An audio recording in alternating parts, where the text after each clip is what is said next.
Hey y'all, welcome back to Shady Conversations, where we speak the truths most women keep tucked away. I'm your host, the legacy curator, Shaina Mowatt. Whether it's your first time tuning in or you've been riding with me since the beginning, this platform is all about shamelessly amplifying the unspoken truths of womanhood, and today's episode is another step on that journey. Let's get into it.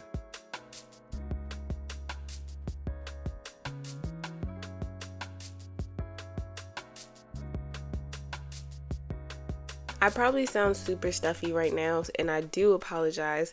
Between allergies and my snot-nosed kids, something is getting the best of me, but I'm gonna do my best not to be sniffling in y'all's ears. To know me is to know that I love a good show. Y'all, we not even gonna start on reality TV today because we gonna be here all day. So all of that aside, I am a series connoisseur.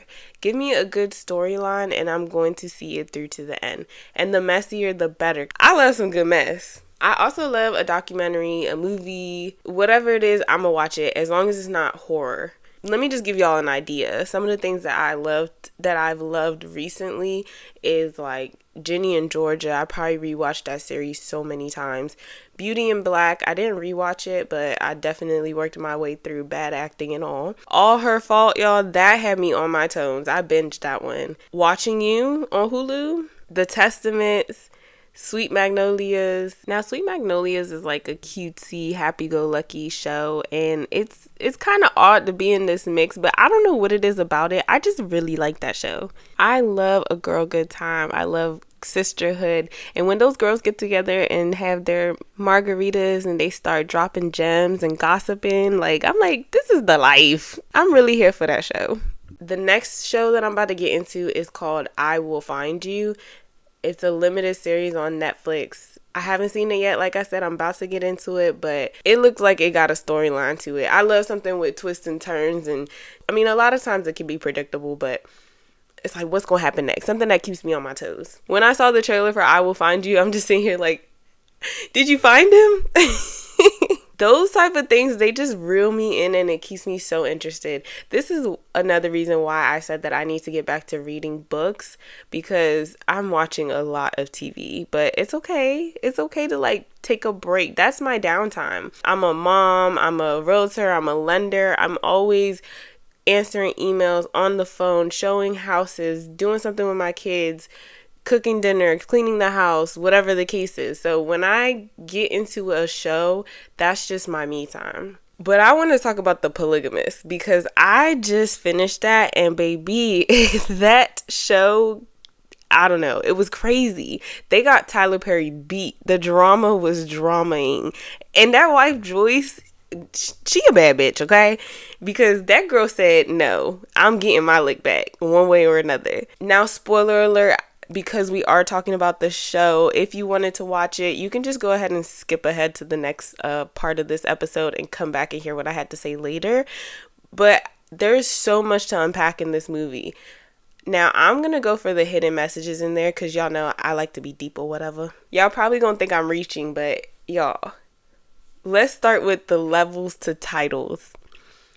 Even if you are a wife in a polygamous relationship, now I don't live a polygamy lifestyle, but I can say from a friendship view, because we're just talking about titles, levels to titles. I can call 6 people my friend. Well, okay, in the movie there was 3 wives. I can call 3 people my friends, and each of them still hold a different stature in my life. Okay, so let's break it down like this. And I want you to think about this, because we all do this, knowingly or unknowingly.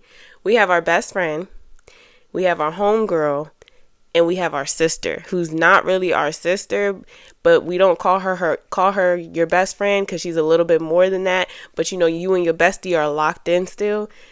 It's levels. It's still so many levels to this. But you still love them all the same. And then even with that being said, even if all 3 of these friends run in the same friend group, the dynamic tends to be a little different. What you talk to your best friend about, you may not talk to your homegirl about, or what you talk to your homegirl about, you may not talk to your sister about. And you know who to call when you need a good kiki, or if you need some good advice, or if you need somebody to pull up with you. There's just levels. And that was shown all throughout the Polygamous series with the way that he handled his wives. Now, that man he needed some help, okay? I'm not condoning anything that he said. I'm just going for the hidden messages. The next message that I got from this was, Shaina, you better not fuck up your kids, okay? I wholeheartedly believe it's important to be open and honest with your kids. I do think that sometimes kids experience and witness too much, but I think it's important to be real, because you saw how wife number one, her daughter knew that that was her dad, right? They got it together at the end. She turned out to be a little crazy. She was super needy, but like, she knew everything. And then you had the kids that, wife number two, they didn't know nothing until things hit the fan. I think it's important for kids to understand that even adults are just humans, and humans mess up and do messed up things. I think that that's an easier concept to grasp before you're faced with a moment where you need to be forgiving of somebody. Now, if they never chose to forgive this dad, I am okay with that.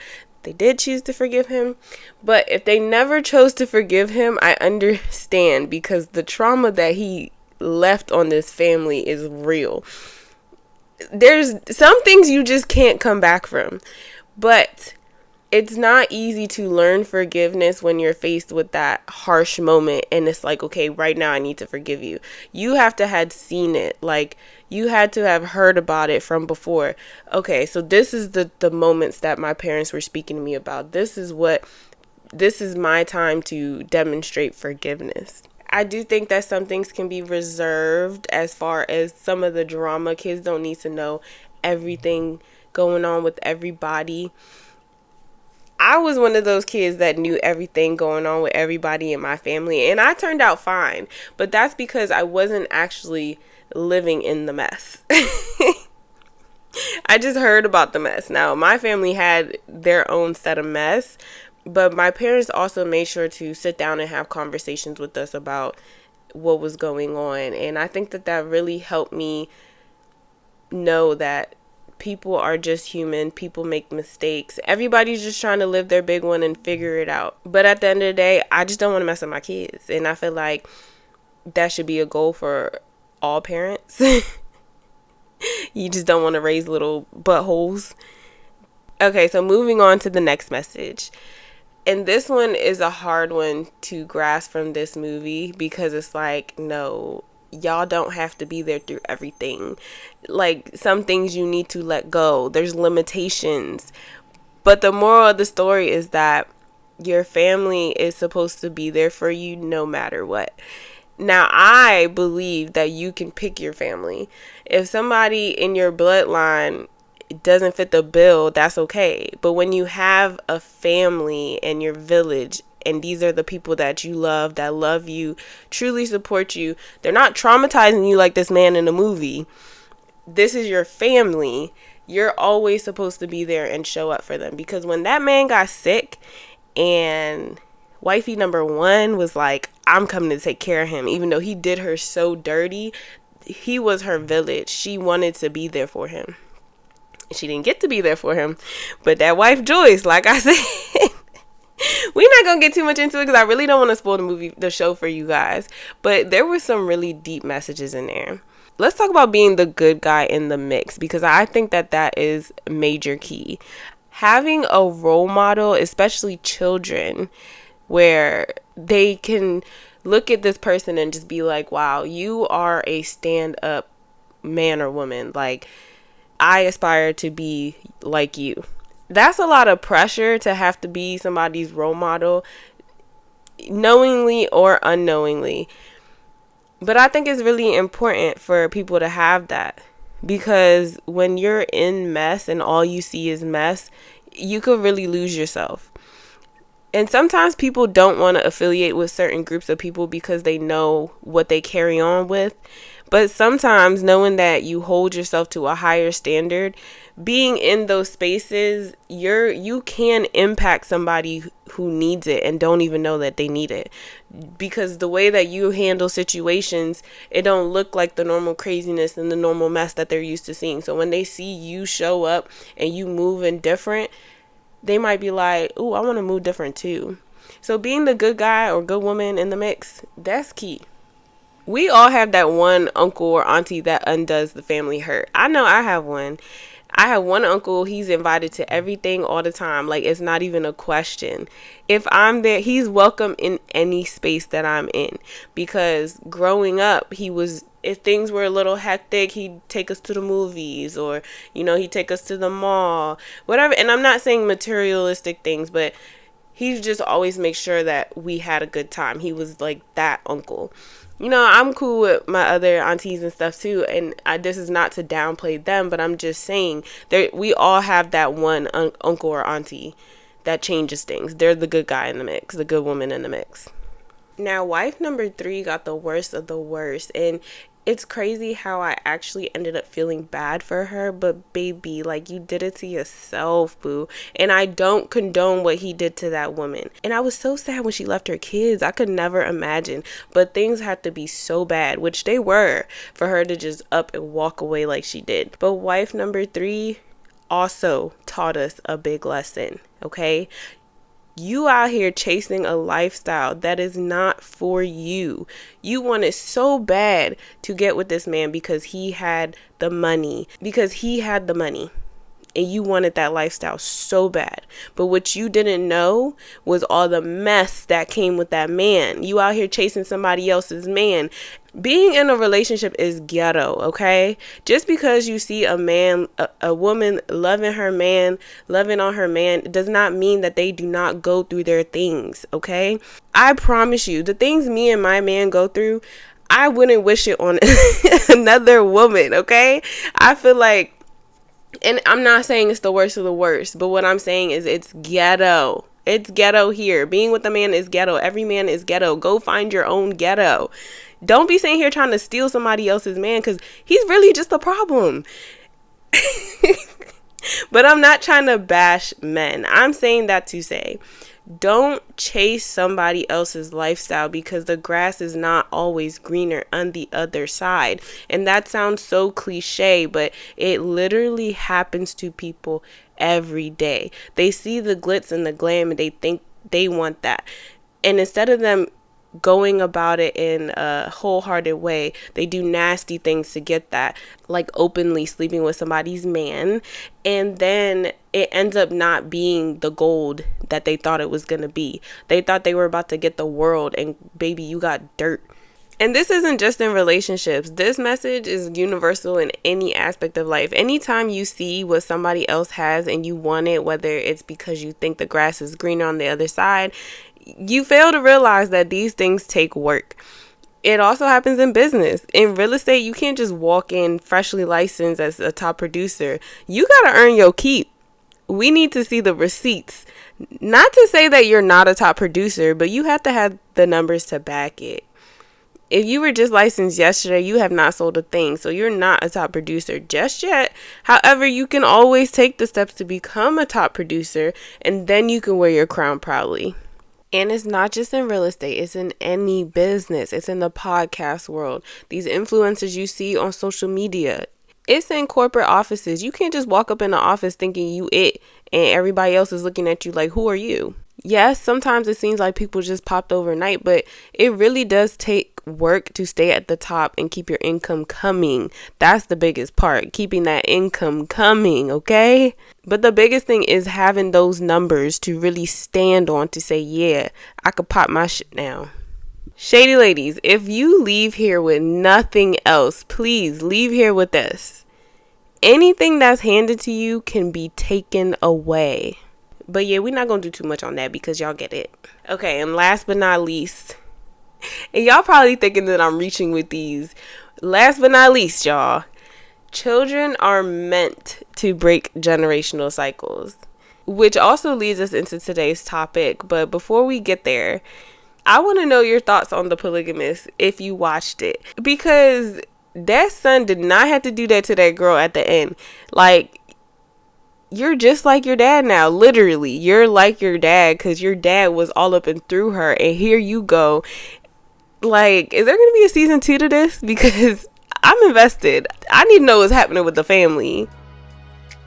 This episode is brought to you by Me, duh, your legacy curator, Shaina Mowatt. I'm not just here to talk about growth, identity, and purpose. I help you build the life you're praying for in real time. As a real estate professional, mortgage originator, and financial strategist, I guide individuals and families through the decisions that shape legacy. From purchasing a home to restructuring debt to creating a financial plan that feels doable, intentional, and God-led. Whether you're buying your first home, trying to understand what you can actually qualify for, wanting to utilize real estate as a wealth building tool, preparing for a new season financially, or just tired of trying to figure it out alone, I'm here to help you move from overwhelmed to over-prepared. If you're ready to stop guessing and start building, you can connect with me directly at yourlegacycurator.com or click the link in the show notes. Because legacy isn't something you leave behind, it's something you're building right now. All right, back to the episode. Okay, but let's get into today's episode and talk about what we're really here to talk about. It is National Homeownership Month, so I'm dropping some gems on you guys. Today we're talking about breaking generational cycles and why ownership is bigger than a house.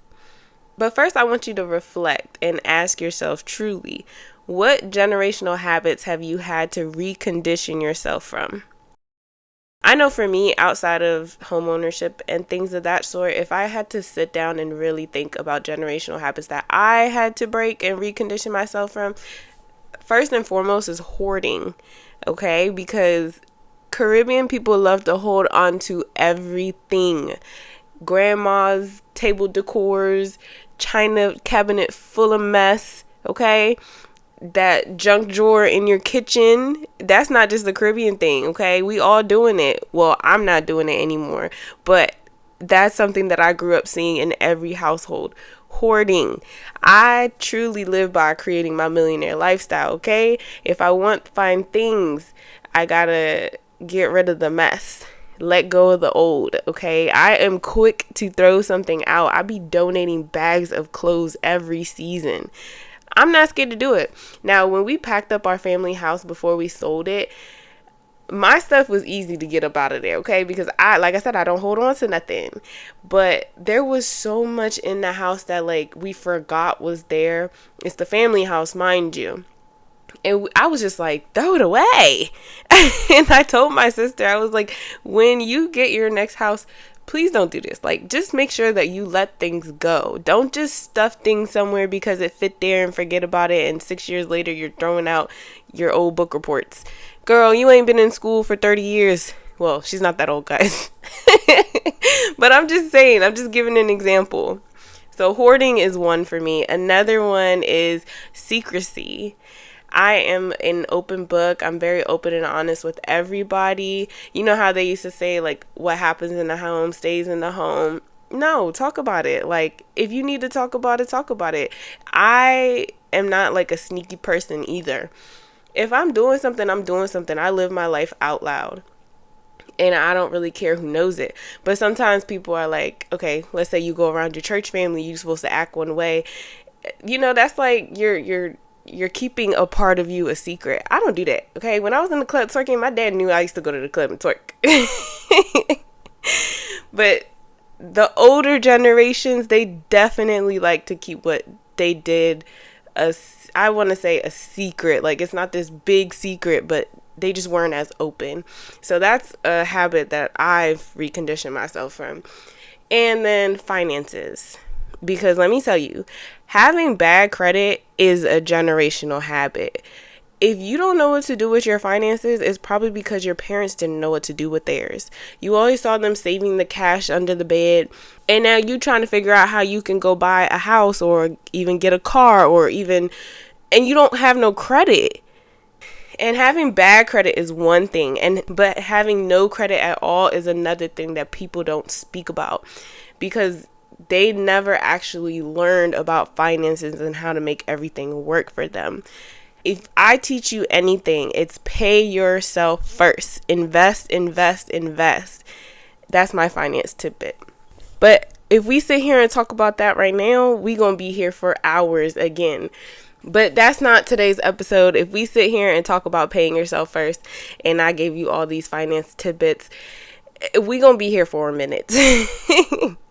I want to talk about generational cycles. I don't know if you know this, but many women are actually the first in their families to consider ownership.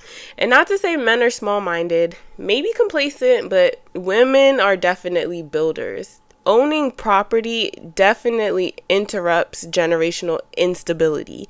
It creates options for future generations to come. But first, you have to understand that you can't break what you don't acknowledge. A lot of people romanticize starting from nothing, but don't actually process what that means. I don't want to get it out the mud. I don't want my kids to get it out the mud. I didn't have to get it out the mud. I should not be stuck in the mud right now, and my kids should never even experience the mud. But some cycles aren't always obvious dysfunction. Sometimes they look like you were always moving. You never had stability.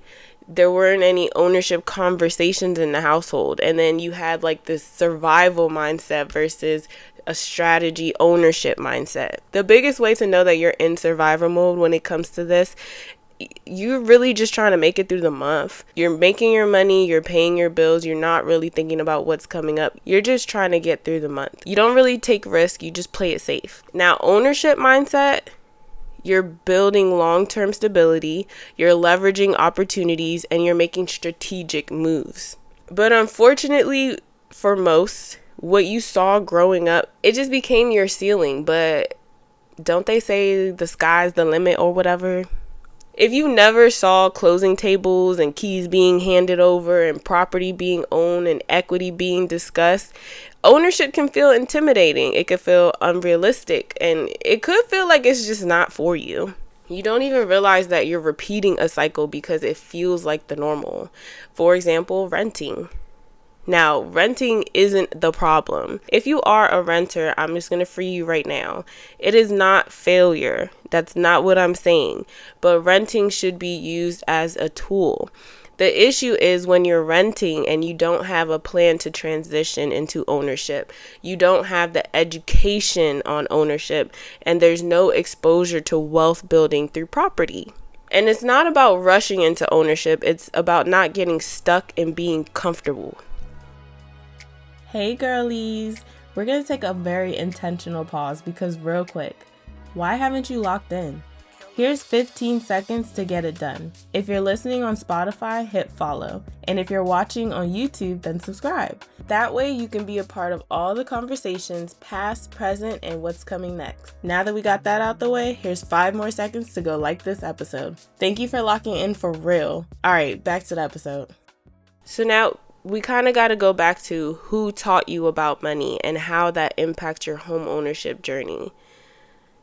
If you grew up and saw your parents always renting, you might start to just think, oh, renting's just easier, or owning is too risky, or people like us don't do that, or maybe you think it's for rich people.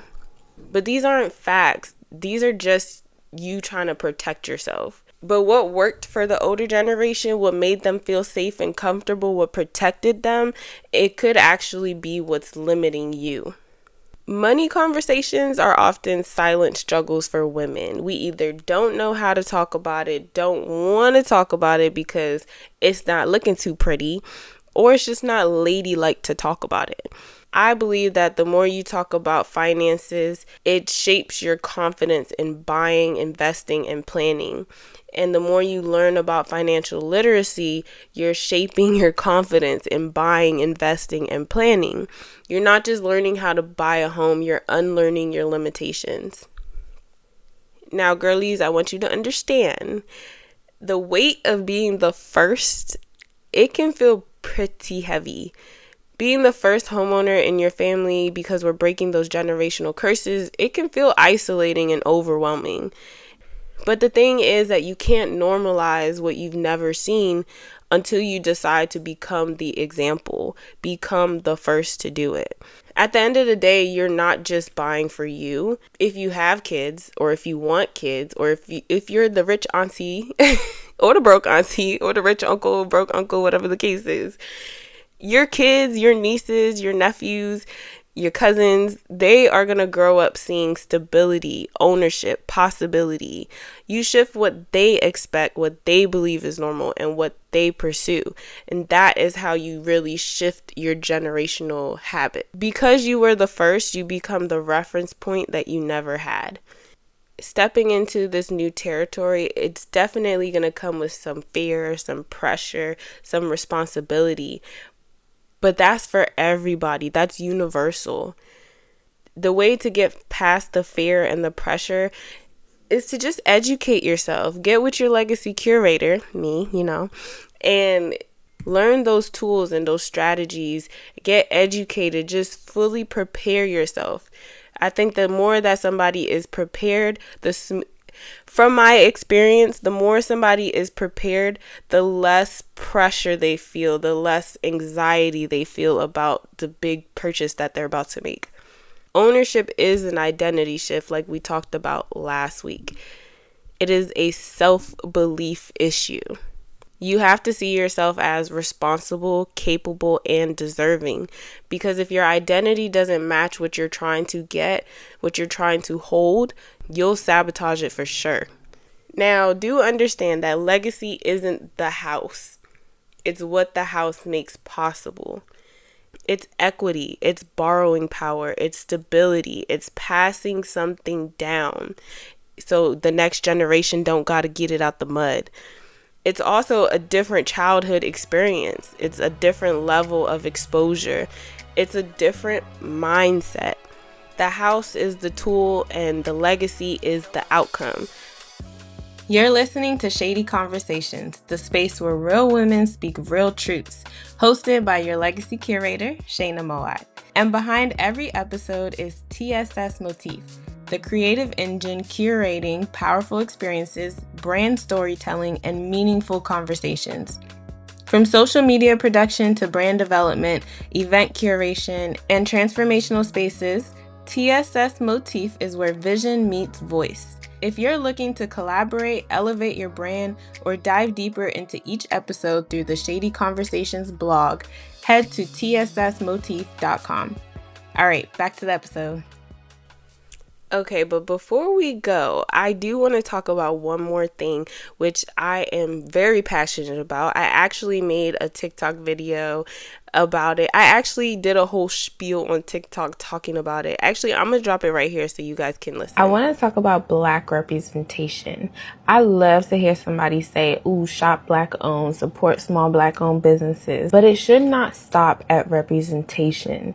I'm going to talk from a perspective that I understand, the real estate industry. It kills me to see our people go and work with a random white agent or just outside the culture, period. Especially when you advocate so hard for supporting Black owned businesses. Being a realtor and a lender is my Black owned business. And now there's levels to this because yes, a lot of first time home buyers, a lot of investors will use Black representation and the property values are probably on the lower end because either they're doing a fix and flip or, of course it's their first home, so they're not going to be able to afford something $1 million. But when you get into those $500,000, $1 million price ranges and people start to switch from supporting Black owned business to supporting the local agent, it kills me. It's confusing when people applaud me for being a young Black woman in business, killing the game. They love me, they support me. But when it comes to be their time to purchase a home or whatever the case is, and it doesn't always have to be a culture thing. Maybe they're going with some big corporation, but why? If you wholeheartedly support Black owned businesses and you want to shop Black and you want to have Black representation, then you need to make sure that you're utilizing Black representation in all avenues. Let me tell you something about what Black representation is going to do for you as a Black person. We're not scamming you. We want to see you win. We educate you. Now, I'm not talking about people out here really cutting cards. I'm talking about those dedicated entrepreneurs like myself who really have their clients' best interests at hand. It's personal. Black representation in markets undersaturated by the culture is what really helps to close that racial wealth gap.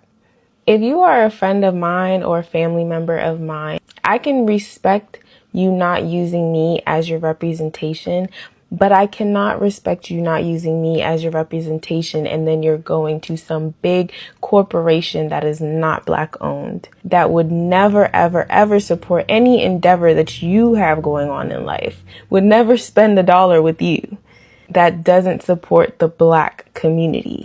Some of y'all might not feel me on this, but some of y'all are gonna feel me on this. Regardless, meet me in the comments. Let's talk about it.